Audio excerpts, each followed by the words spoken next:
night of June 21, 2025 has turned out to be one of the most pivotal nights in global geopolitics. As darkness fell across Middle East, a fleet of B-2 bombers took off from the heartland of America. Their mission is to strike the heavily fortified nuclear facilities in Iran. This is Operation Midnight Hammer. The first time the B-2 bombers have been used in conventional bombing, and they have travelled this far and they have come back. Join me in this journey as we trace the secrecy behind the planning and execution of Operation Midnight Hammer. Hi guys, welcome to my YouTube channel, Everything with Dr. James. Today we are going to be dealing with Operation Midnight Hammer.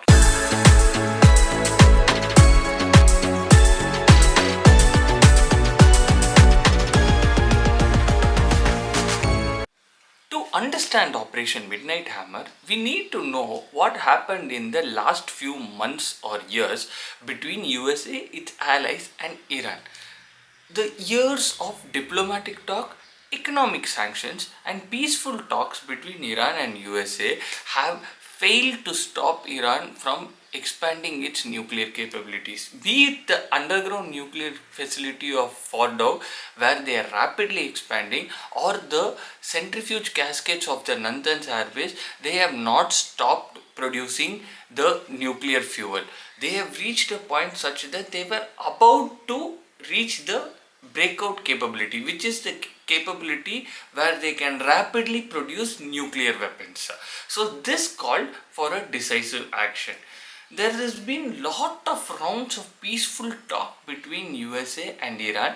Take for example the last peaceful talk which happened during the Geneva talks, but Iran could not reach a consensus with the United States of America regarding the stoppage of production of nuclear fuel and eventually nuclear weapons. Trump had decisively stated that you cannot have nuclear weapons to Iran, but Iran were not accepting these terms, which called for a decisive action from Trump and his allies' side. Now, in the recent years, we can see that Iran has been funding a lot of proxies like the Hamas, Hezbollah, and they have been acquiring a lot of missiles, and their growing influence in the Middle East has caused a lot of instability in that region. Israel found that if Iran develops nuclear weapons, it will become an existential threat for them.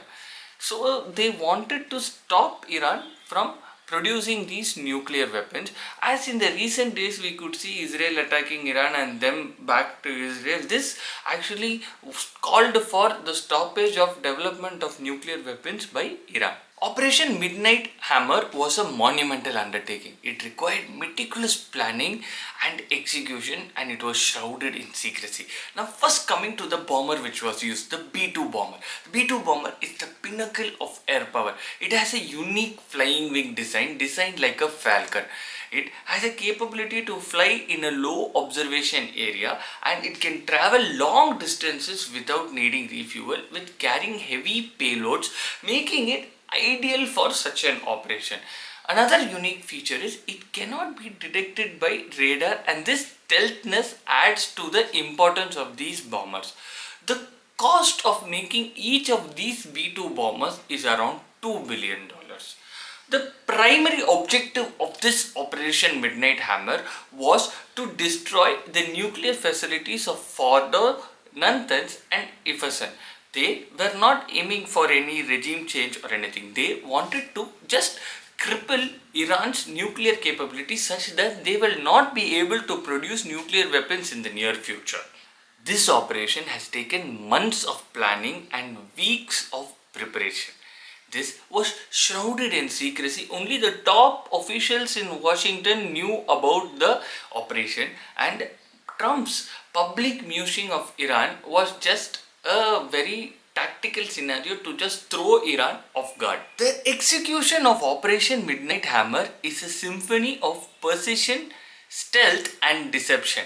So the bombers used in it, the B-2 bombers, took off from the Whitman's Air Force Base in Missouri in late June 20, going into Saturday, June 21. So around 7 B-2 bombers took off, and this was a 36-37 hour flight which required multiple refueling. So for this refueling they used the mid-air KC-46 and KC-137 tankers, and this was the second longest mission which were flown by these B-2 bombers. So the problem in USA is whenever any military plane takes off, it is easily spotted by plane spotters, media. So they wanted to create a decoy to distract these people so that this mission is still in secrecy. So just before these planes took off, they took off some more B-2 bombers, a group of them, in the direction opposite to which these planes are taking off, such that giving a notion that they are traveling to the Pacific Ocean. And this bait was taken by the media and plane spotters, who are saying that these B-2 bombers are flying to Pacific, going to the Hawaiian airbase, and from there they will go and attack Iran. So everybody were thinking the flights which were taking on the opposite direction were actually the flights meant for this mission, and all the media and plane spotters were following this flight, and these B-2 bombers, which were actually meant to Iran, took off and they flew undetected from American airspace. Now they reached Iranian airspace. There, once they reached it, they were guided by these F-22 fighters, the 4th and 5th generation fighters, so that they can detect any Iranian military jets there, or any surface to air missile comes, they can counter them.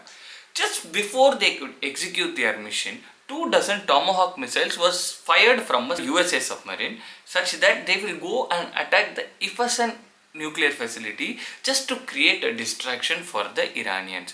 At exactly around 6:40 p.m., which is 2:10 a.m. Iranian time, 2 bunker busters GBU-57 were fired from the B-2 bombers, and they go and struck the Fordow, Isfahan and the Natanz nuclear facilities. This bombing continued for around 30 minutes. Once this bombing was over, these B-2 bombers flew undetected from the Iranian airspace. There was no response from the Iranian, there was no fighter jets which took off from Iranian facilities, or there was no surface to air missile which was fired during this attack, and this operation was a phenomenal success, and the B-2 bombers escaped the Iranian airspace unscathed without any issues. The advantage of this GBU-57 bombs is that they can go deep underground also. So how they did this was, first one GBU-57 will go and attack the nuclear facility, which will drill a hole. The second GBU-57 will go through that hole only, and they will go and attack the nuclear facility. This was their primary aim. In the hours and days following the attack, there have been mixed reactions worldwide. USA tweeted that this operation was a monumental success and that they have totally obliterated Iran's nuclear facilities.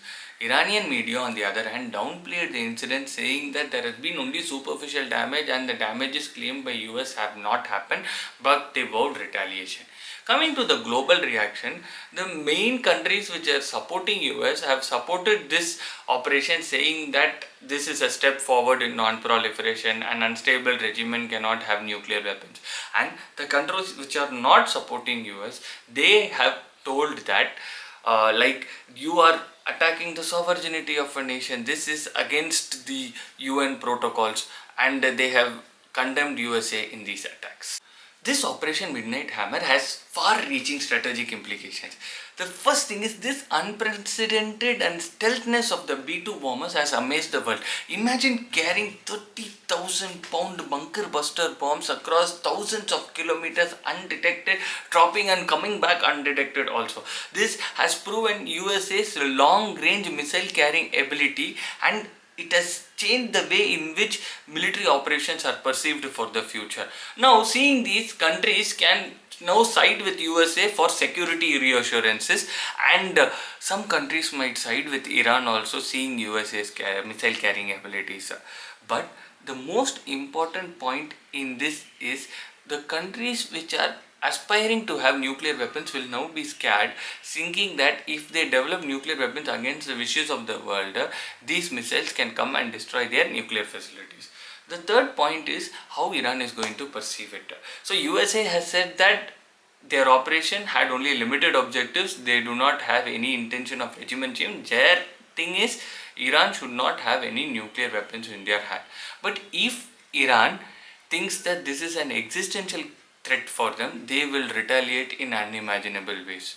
So all we can expect is a treaty to be signed between all of them such that everybody is happy and the world is at peace and civilian life is not lost.